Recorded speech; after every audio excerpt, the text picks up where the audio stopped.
Eu sou fã das narrativas das histórias, ou seja, nos meios e atos de narrar um enredo ou até mais de um enredo diferente, mas não no sentido de estudar tecnicamente cada recurso narrativo, sua origem, como ele começou a ser usado, como é usado agora. Eu me interesso mais em como o autor vai tentar fazer com que a narrativa da sua história seja única. Por isso, eu sou fã da narrativa do Souls-like da From Software. Uma das graças de Dark Souls 1 está no fato de você não ter uma história literalmente redigida e sendo contada por um narrador ao longo da sua gameplay. Você até tem inserts no início dos jogos, mas fora esse momento, o resto do jogo é aprendendo com os itens que você coleta, mas acima disso, aprendendo com os bosses, com os detalhes e vestígios de cada lugar, com a organização dos inimigos. A narrativa desses jogos não é linear e expositiva, conseguiram achar uma maneira totalmente especial de contarem o que queriam. Outro exemplo de narrativa criativa é o anime de Bakano, que possui situações distintas com personagens diferentes, que parecem ser desconectados pela distância de tempo, mas fazem parte de um mistério sobrenatural muito maior, que inclusive eu fiz vídeo recentemente. Em Bakano não conta tudo bonitinho de 1711 até o século XX no anime, ele embaralha os tempos e ignora qualquer tipo de cronologia, porque o que mais importa é o que os personagens estão fazendo naquele momento. A narrativa te entrega a oportunidade de montar o quebra-cabeça que é essa história. Ou seja, normalmente quando uma obra se propõe a ter um método de contar os seus acontecimentos em comum, isso tende a ser um fator decisivo na minha experiência, mas também varia de acordo com cada mídia e suas limitações. Uma web novel, por exemplo, para contar seu enredo depende apenas das palavras, então depende muito da habilidade do autor de organizar o seu mundo para não ficar confuso e perdido. Uma visual novel já possui mais recursos através do gráfico, som, movimentação e até mesmo interações quando preciso, mas sendo uma mídia que é conhecida por ter problemas de ritmo, o controle dele é essencial. Um jogo, de todas citadas, é a que mais tem liberdade para fazer o que quiser com essa narrativa, porque além da dimensão fictícia que se presencia, existe a dimensão real de quem está jogando. Quando se faz um jogo, se pensa em como vai ser a experiência de cada um. Por isso a gameplay é muito importante para te convencer a estar imerso na história que vai ser contada. Agora que eu rapidamente expliquei esses pontos, eu posso falar sobre o tema principal do vídeo, as metanarrativas. A metanarrativa é um termo literário e filosófico que significa, evidentemente, narrativa contida dentro ou além da própria narrativa. Durante o século passado, esse termo foi centro de debates, pois a visão de alguns poderia levar ao fim de grandes narrativas. E olhando para essa afirmação com o que temos nos tempos atuais, percebe-se que de fato há uma abundância de tipos de metanarrativas, pois até mesmo livros marxistas poderiam se encaixar nisso. É uma definição muito ampla. Quando eu falo em meta e em narrativa, eu me refiro a histórias que transcendem o mundo fictício criadas por elas mesmas, que são conscientes de estarem em uma história ou questionam isso. O exemplo mais óbvio e popular é uma HQ do Deadpool. É um personagem que foi feito para quebrar a quarta parede e interagir com o universo da Marvel, sendo o único com consciência de ser um personagem, de estar em um enredo criado por um humano acima de todos ali. Nos animes a tendência é encontrar metanarrativas mais no âmbito da comédia. Paint Stocking, que recentemente recebeu nova temporada, é um anime de comédia que em seu universo brinca com estereótipos e sátiras da indústria cultural americana.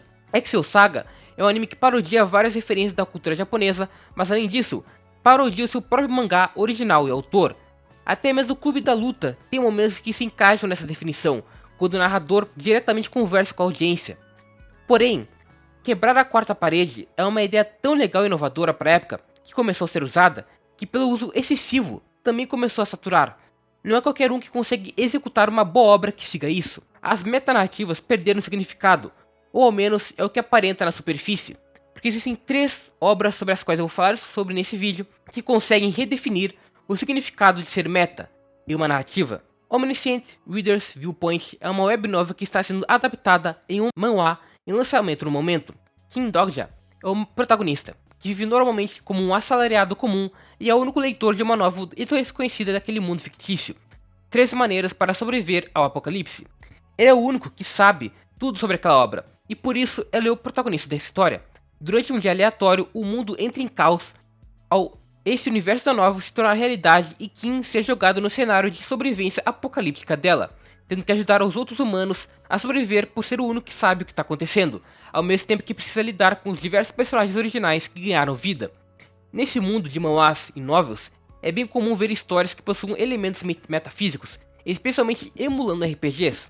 Mas Orv vai além disso, pois o objetivo inicial dessa narrativa é quebrar a quarta parede dos personagens desse mundo real junto aos personagens da novel, mas também quebrar a quarta parede com nós leitores. Orv, em vários momentos, pega tropos super utilizados em histórias como a contada aqui e usa de maneira diferente, reconhecendo a repetição deles. O maior exemplo disso é o tropo do protagonista que regressa, ou seja, é um personagem com a capacidade de morrer e viver com toda essa memória de sua vida anterior. O protagonista de 3 maneiras para sobreviver ao apocalipse, Jung-Yuki, é um regressor.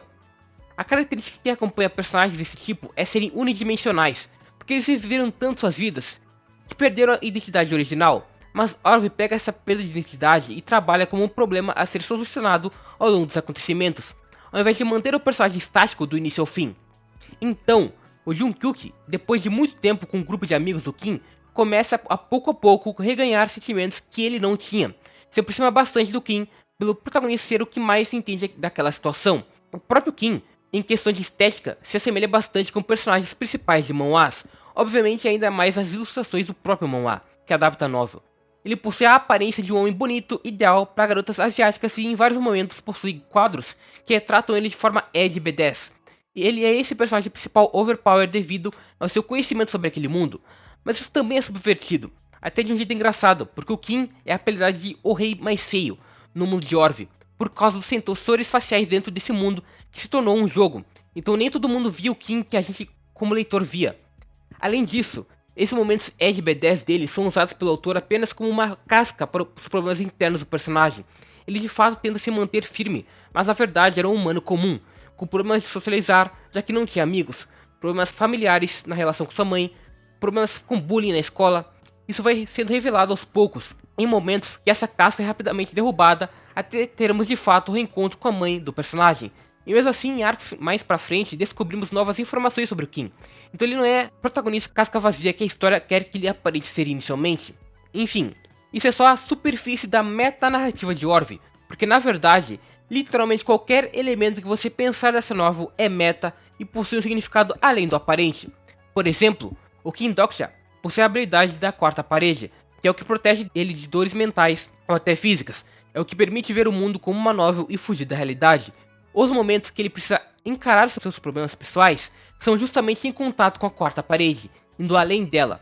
Mas o mais interessante é que essa quarta parede não é só uma habilidade conceitual, na verdade, ela é o antigo rei do Kaeb transformado, o rei que fazia parte do último cenário desse jogo, entre aspas, em outro round, vindo a se tornar a quarta parede após presenciar a publicação de 3 maneiras para sobreviver ao apocalipse e engatilhar o início dos cenários em que todo esse enredo se divide, para poder acompanhar o único leitor dessa história.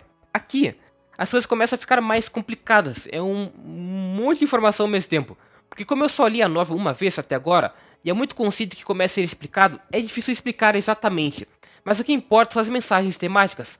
A Han Soo-young é a personagem mais importante de Orv junto com o Kim. Inicialmente, ela é apresentada como uma pessoa real, autora de uma outra novel que teria copiado a novel do qual o Kim era fã, mas na verdade no final é revelado que ela era apenas uma das versões de Han, a do Round 1863, que viajou para outra linha do mundo e foi quem completou a história dessa novel para Kim Dokja poder ler. Essa versão da Han também entrou em contato com personagens como Jung-Yuki, então ela estava dentro daqueles cenários, ao mesmo tempo que continuou a escrever as histórias.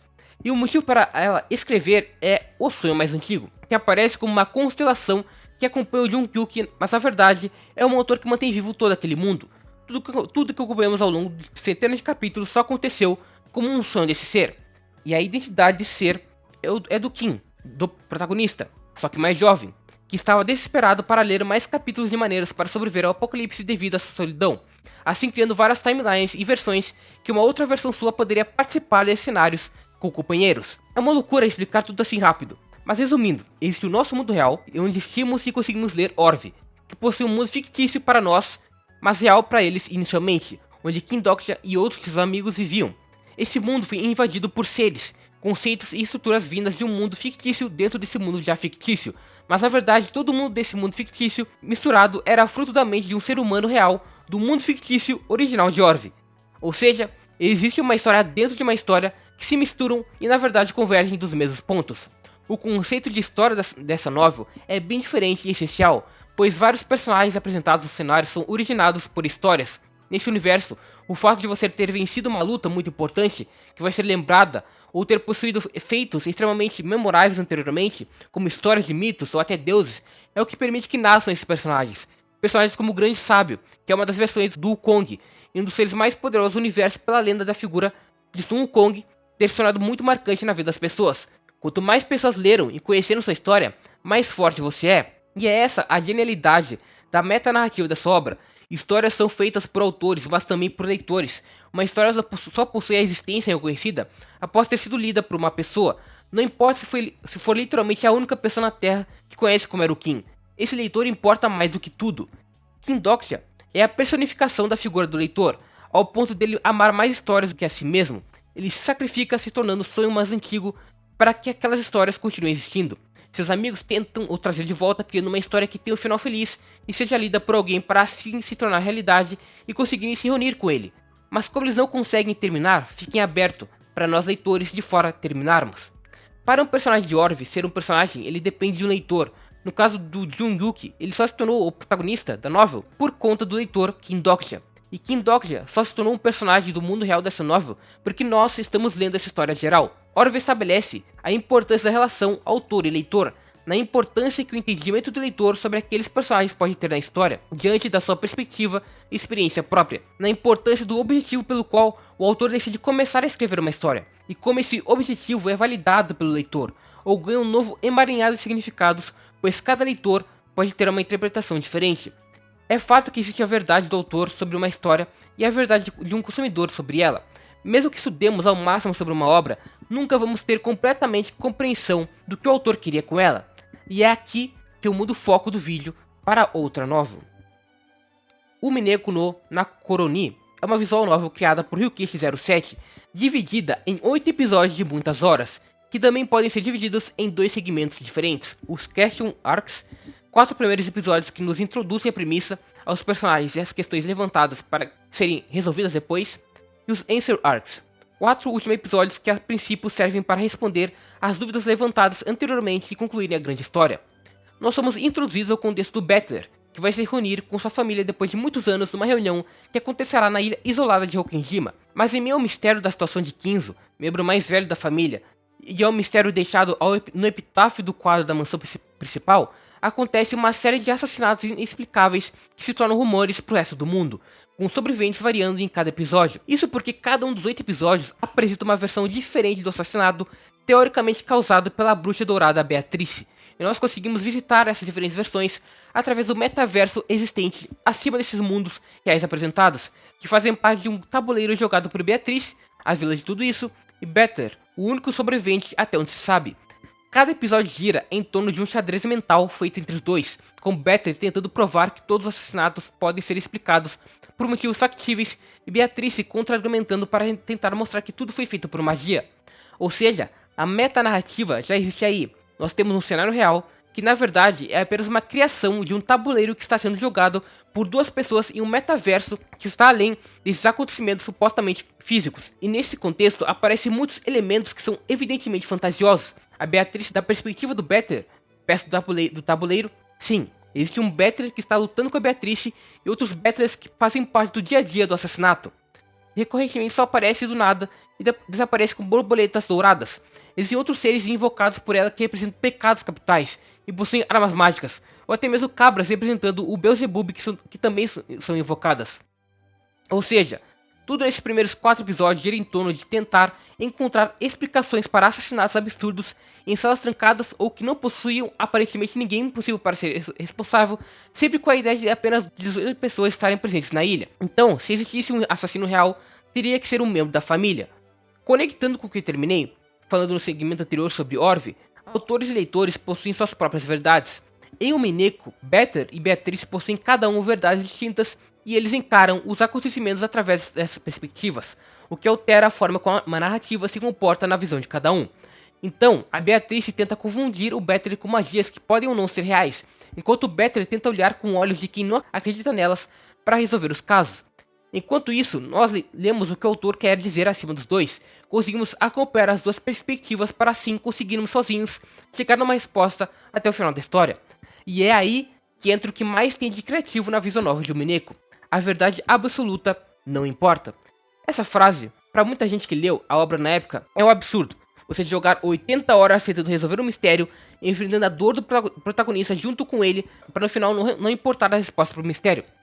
Sim, é exatamente isso que acontece. No 7º episódio, quando deveríamos ter entendido como aconteceu cada assassinato, não aconteceu. O Willard só cortou e negou eles. No 8º episódio, quando Angie, a única pessoa da família Uchiromiya que não estava presente no dia do assassinato, ganha a chance de visitar a ilha nesse mesmo dia, com a ajuda de um Better metafísico, a verdade mostrada não é de fato a verdade.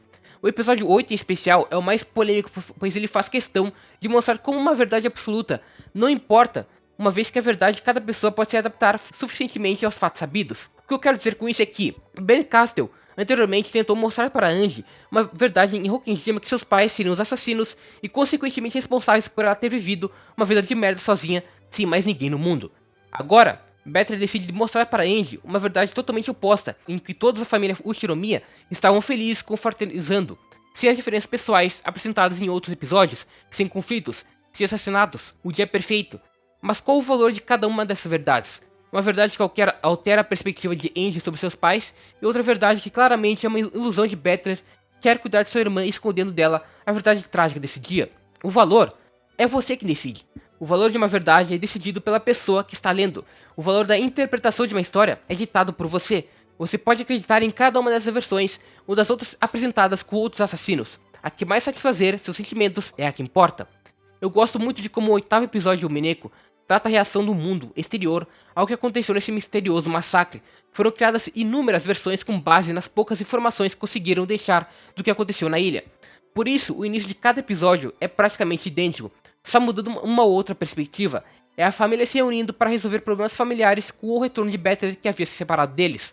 O que você vai interpretar e criar de agora em diante depende de você. Durante a versão ilusória de Better, a Eva e Beatriz invocam mais cabras, mas dessa vez as cabras são invocadas como personificações de teorias e opiniões da internet no futuro sobre o que aconteceu nessa ilha, como todas elas eram aceitando que aconteceu um massacre e querendo desvendar como ele foi. Essas cabras tinham uma força que tentava apagar aquele conto criado pelo Better metafísico, como se a força das interpretações de várias pessoas fosse maior do que a interpretação de Better naquele momento. Essas cabras são, nitidamente, uma crítica aos próprios leitores de Umineko que começaram a ignorar a mensagem que Ryukishi começou a contar no Ancient Arcs, visando apenas a resposta, uma resposta objetiva que não teria significado se parassem para valorizar o que estava sendo feito. Sem amor, a verdade não pode ser vista. Essa é a frase que resume a obra de Umineko.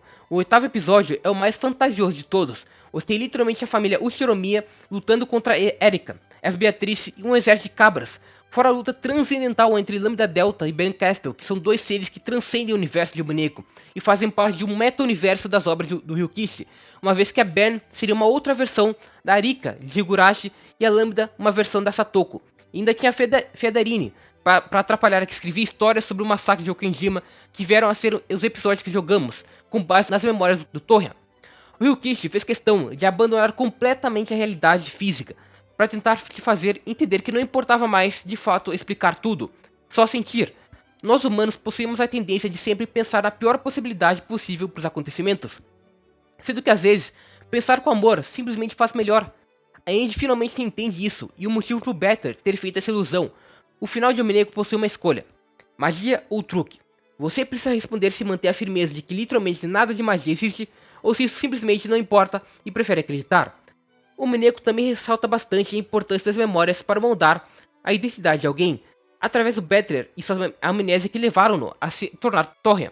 É bem criativa a maneira como Ryukishi demonstra isso, mostrando Torrian tentando viver sua vida normal, mas sendo atormentado por memórias de alguém que ele não é mais e não vai conseguir mais voltar a ser, mesmo que de fato fosse Better. Ele escolhe no que acreditar a partir de agora. O que você entende do massacre é manipulado. O que o Better lembra é manipulado. O que os rumores dizem para as pessoas é manipulado. Basta ao leitor acreditar no que quiser. Ryukishi decidiu criar uma história de investigação que quebrasse o padrão dessas narrativas, especialmente em livros. Mas quanto ao aspecto de manipular informações, como acontece várias vezes em Umineko, não é a única novel que faz isso. Danganronpa é uma franquia que, como Umineko, também trabalha com as memórias como núcleo da identidade dos humanos e com a espetacularização do horror, como foi feita com o massacre de Hokkenjima na internet. Danganronpa 1 se passa na perspectiva do Makoto Naegi, que é aceito na Academia Hope's Peak, conhecida por apenas reunir os maiores talentos de determinadas áreas, com exceção do protagonista, que foi aceito sem ser bom em nada.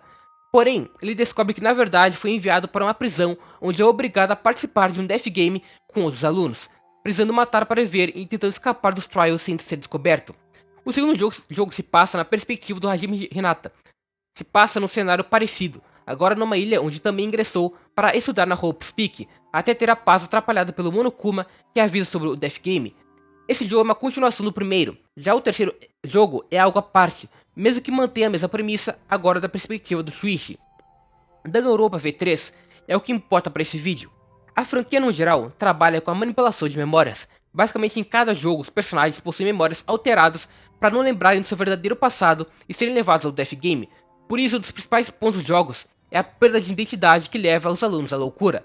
No entanto, o terceiro jogo vai muito além, pois o mundo dele, o Danganronpa, existe como uma franquia de fato também.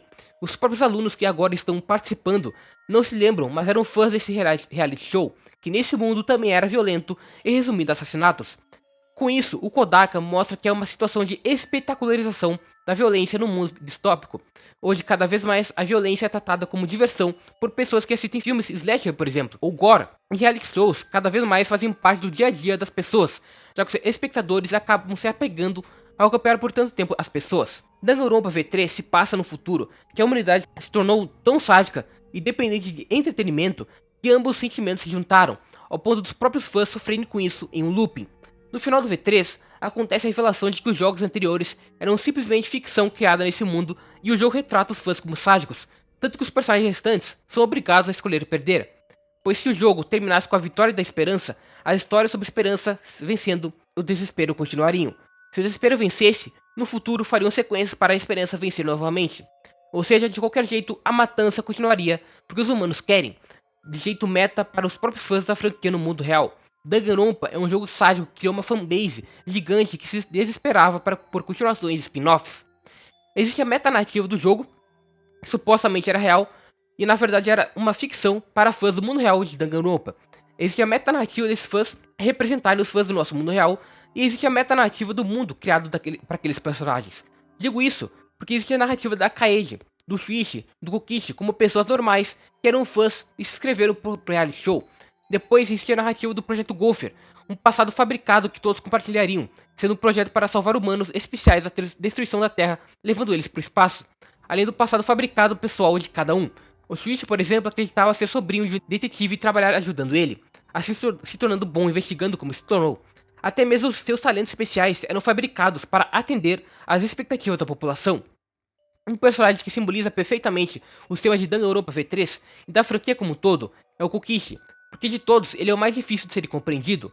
O Kokichi age como o vilão desse grupo, age como alguém que mente sobre quem é e seu passado, vestindo a carapuça de remanescente do desespero, mesmo não sendo. Ultimate Despair era um grupo fundado pela vilã do primeiro jogo, e os remanescentes ganharam esse nome. São basicamente humanos que foram infectados pelo desespero e trabalham levando ele pro resto do mundo. Kokichi fingiu ser um agente do desespero para confundir os outros, quando na verdade era só um garoto normal, na sua vida verdadeira e no passado fabricado, o líder de uma gangue de 10 garotos que nunca cometeram um crime sério. O Kokichi é uma mentira, é a manipulação, é a metanarrativa. Ele representa essas três características de Danganronpa. A mentira, por estar sempre escondendo sua verdadeira identidade, a manipulação, por se colocar como grande vilão mesmo que não seja, só para se divertir, e a metanarrativa, por ser o aluno que mais está ciente do que está acontecendo ali e pelo seu trial no final ser o que revela para todos sobre a fabricação de memórias. O final de Danganronpa V3 é aberto, justamente porque os personagens restantes saem de tudo isso sem memórias do seu verdadeiro passado, saem com a personalidade que obtiveram durante esse jogo. A personalidade do Shuichi dentro do reality show, agora que saiu, pode de fato lhe dar a identidade de Shuichi, mesmo que o Shuichi verdadeiro, original, não esteja mais na sua mente? Você decide isso. O twist da fabricação dos jogos anteriores é um dos meus favoritos. O V3 brinca com o quanto a ficção afeta a emoção das pessoas sem que elas percebam. O mundo inteiro foi dividido em esperança e desespero por puro entretenimento. É tão bem pensado que é o único dos jogos com um V antes do número, no título. Porque é secretamente o número romano 5, representando a 53ª edição do reality desse mundo. E além disso serve como uma crítica até mesmo ao gênero Death Game. A metanarrativa dessas histórias compartilha a busca de identidade nas memórias, a espetacularização do horror, a quebra de tropos de seus gêneros, a conexão de autor e leitor, as diferentes versões e interpretações de cada um.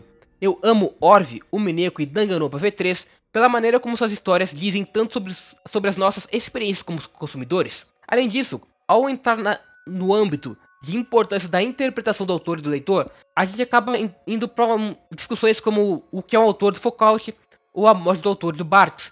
Mas como são obras orientais e esse vídeo já tá longo, eu não vou me aprofundar nisso. São ideias, discussões muito interessantes que são amplificadas por essas 3 obras que eu falei nesse vídeo.